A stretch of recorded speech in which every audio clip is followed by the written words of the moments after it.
सीता सहचरी जी महान भक्ता, जब जाती थी तो एक सामान लेने तो एक दुकानदार गलत दृष्टि से, रानी थी, पहले रानी थी तो कोई साधारण थोड़ी, अनुपम रूप, और फिर अब भजन में लगी थी तो और रूप प्रकाशित, तो गलत दृष्टि करता। वो अपनी दृष्टि से देख कर सब जीव हैं, अलग अलग चिंतन। एक दिन पीपा जी कहीं गए हुए थे और संत मंडली आ गई और कुछ था नहीं पवाने के लिए। सीता सहचरी जी ने सोचा आप क्या करें, तो उनको याद आया कि वो जो बनिया था वो गलत दृष्टि से देखता था। गई उसके पास और कहा आप हमारी तरफ आकर्षण की दृष्टि से देखते थे, आपका गलत विचार हमें लगा। तो पहले तो घबराया, तो कहा नहीं मैं इसलिए पूछ रही हूँ कि अगर हमारे पास संत आए हैं और आप संतों के लिए भोजन की व्यवस्था कर देंगे तो आपकी जो इच्छा होगी वो मैं राजी हो जाऊंगी। अब तो वो घी चीनी सब सामान दे दिया, गई पकवान बनाया और अच्छे से संतों को पवाया।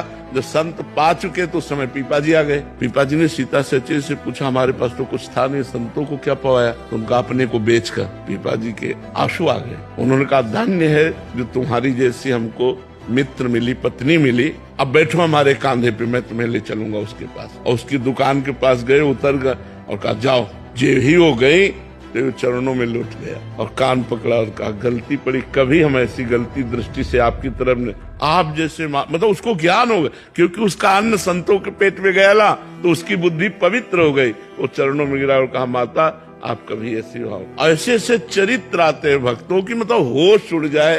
वो भक्तों को जितना प्यार किया संतों ने उतना भगवान को भी नहीं किया।